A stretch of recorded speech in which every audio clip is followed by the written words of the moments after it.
Hey, what's up everybody? Welcome back to the channel. This video is going to be short and sweet. Ben Willis is going to go over some technical stuff on his slow pitch gear and how he runs it. And I mean, it's pretty much we run our stuff the same way. There's just very minor differences.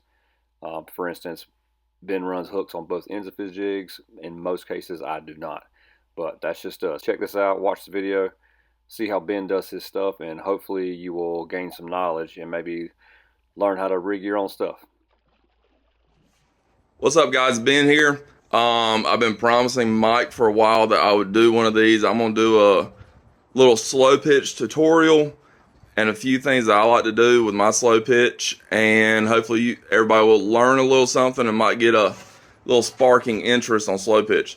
So slow pitch jigs, there's a couple shapes, bunch of shapes, sizes, are kind of like this. You drop them down. When you pull up on the rod, the jig comes up. When you let the tension off of the line, the jig turns and then starts to flutter. Some jigs flutter, like this one. This is a Jig Pro Leaf, deep-ish. It's a 120 gram jig, so it flutters on the way back down. Some jigs flutter, some jigs dart, do all kinds of different things going back through to entice that strike. The way I run my jigs is I will have a ball bearing swivel right there, and that will be attached to my leader. I typically run anywhere from 50 to 75 pound, 70 pound leader. When I'm fishing with 30 pound braid, J braid is one of my favorites. And then that ball bearing swivel will go to a split ring. That split ring is what is then attached to the eye of the jig, and also your first set of assist hooks on the top. What I like to do is I run a second set of assist hooks off the bottom, so then I have two sets, one front, one back. And these jigs, when they're working back and forth, it doesn't matter where the fish comes, gets hooked. And a lot of times what will happen is the fish, when it bites, the second set of hooks, a lot of times will come around and then get rehooked into the fish, kind of giving you more leverage on that fish. So when you're fighting it, not all the pressure is on these lightweight hooks that you're using. There's a bunch of things you can do getting started. I always recommend find some more inexpensive jigs. You're gonna go through a lot of jigs learning how to do this. You're gonna need a pair of split ring pliers so you can interchange your jigs, get them on and off. And the other thing you're gonna need is assist hooks. These right here are Jig Pro assist hooks. They were store-bought ones. The other thing you can do, if you want to, you can rig your own assist hooks. This right here is assist hook main thread, and I've got this one where it's got a wire core on it. With a lot of the toothy type critters that we deal with, I like the wire. This is a light gauge wire. It just doesn't allow the fish to bite through and cut you off. So it gives you that little secondary area of protection. The other thing is you can use, I'm gonna kind of jump around, guys, while I'm sitting here snelling this hook on real quick. I'm gonna talk while I do this. But you can use spinning rods or conventional rods. I like conventional rods. I feel like it gives you the ability to fight the fish in the way that these jigs were made to fight fish, because you're not trying to horse and pump and reel these fish off the bottom after they bite. You're really using the reel and the drag system in the reel to fight the fish. And with that said, when it comes to a spinning outfit as a slow pitch option, you can do it, but those rods aren't really made, those reels aren't made to winch a fish off the bottom, as where a conventional reel, you can use it as a winch to get those fish up off the bottom. The rods, they're super flimsy. One of my good friends, he calls it my crappy rod for salt water. They've got no backbone in them. a lot of flex, but that flex allows you to impart the action on these jigs that they need, because if you got a stiff rod, you can't feel the jig and know what it's doing underwater. You can't feel those real light bites that you get a lot of times. I'm gonna jump back to this real quick. So what I've done is I've got 2 hooks. These are, I believe, 3/0 circle hooks, maybe, if I remember what I bought. I bought these last year.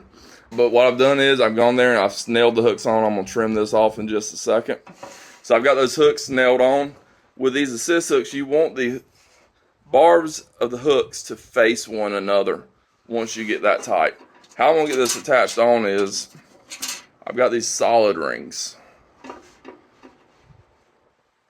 So your local bait and tackle shop, you can go buy these solid rings all day long. Everybody's got them. You're gonna take that solid ring and you're gonna run that through, just like that. And then what you're gonna do is you're gonna do a cat's paw knot. So you're gonna run that down just a little bit. You're gonna have that loop. Bring that loop through between the 2 hooks and then come back over.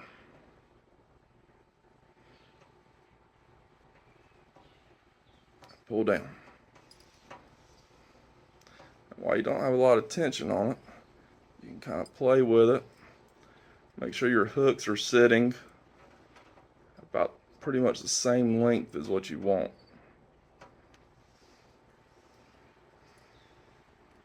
And get them adjusted to where they'll face one another. And what I'll do is I'll take my finger, I'll put my finger there, this side with that solid ring, because I can't get a grip on that with my fingers. And I will take my pliers and get that pulled in tight to sit that knot for me real good. And then what you end up with is this right here. So that's your assist hooks. You can buy them or you can make them. And I've started making mine, because then what I can do is it's a lot easier when you're making them, because you can get different lengths on your assist hooks a lot easier than you can buying them in a store. Because what you don't want is, you can see on this jig right here, the tip of the barb, the tip of the point on the hooks, they don't overlap. So with the tip of the hooks not overlapping, when that jig is working in the water, they can't get tangled. So it allows the fish to get hooked. If those hooks get tangled, you can end up getting and missing, because the hooks are hooked, you can't hook a fish. And the reason I started making my own is because you got a lot of different sizes of these jigs. These 2 jigs, this is 120 gram, this is a 200 gram jig. The length on them varies. And then, both of those, to me, shallower water. Especially in North Carolina, we got a lot more current than a lot of other places do. So you're using that in much shallower water. But then, if we step up to something like this Jig Pro jig, this is a Strike 340. I'll use this anywhere from 260 feet of water to 400 feet of water, depending on currents. But if you look at the length of these 2 jigs side by side, it's hard to use the same assist hooks for both of them, and that's why I've started tying my own, because I've got some of these longer tied assist hooks over here where I can make sure I get full coverage of that jig with these hooks. A lot of people run double assist hooks, top and bottom. There's one caveat to that, and that is when the IGFA came out with the rulings about slow pitch, because slow pitch was, in fishing terms, recently adopted in the United States. It's a new thing all over the world. It started in Japan, but when the IGFA adopted this and put it into the rule books, when you're fishing, you can only have 3 hooks on your jigs. So having this double assist hook on top and double assist hook on bottom, anything I catch with this can't be set into the IGFA record books. You would have to have 2 hooks on top, 1 on bottom, 1 on top, 2 on bottom, 1 on top, 1 on bottom, or you could just do a double assist hook rig and not have anything on the bottom at all. But you can't have more than 3 hooks on that. If you start fishing it, you want to do IGFA, definitely go read the rule books. You have to send the jig in as you caught the fish, from what I understand on it. I haven't done too much reading, but what you would do is you would take that jig off as it's rigged with the assist hooks and everything, with a section of the leader. I don't know how much it is, but you would take all of that, send into the IGFA with all your measurements, weights with that fish. I hope you guys have learned something. I hope you guys can, you go out there and give it a shot. Slow pitch jigging really is a lot of fun. We're still learning a lot, It's a new thing for us. We don't get to fish every single day, every other weekend. And for us to get out to good water, we're running 40 miles to get out there. But I hope you guys have had fun. Hope you've learned something. We'll see you on the next trip. And I hope y'all enjoy the view in the backyard back there. That's great. All right, we'll see y'all next trip. Peace. As always, I want to tell you thank you very much for watching our videos. I hope you enjoyed it. If you have any tips or tricks or suggestions or anything that you think would help us, or if you have any questions, post it in the comments. Hit the like button. Go ahead and subscribe to the channel. We got some more content coming. I think here in the near future, Ben's going to start his own channel, so go give him some support. I'll link his social media in the description below. We love you guys. See you on the next one.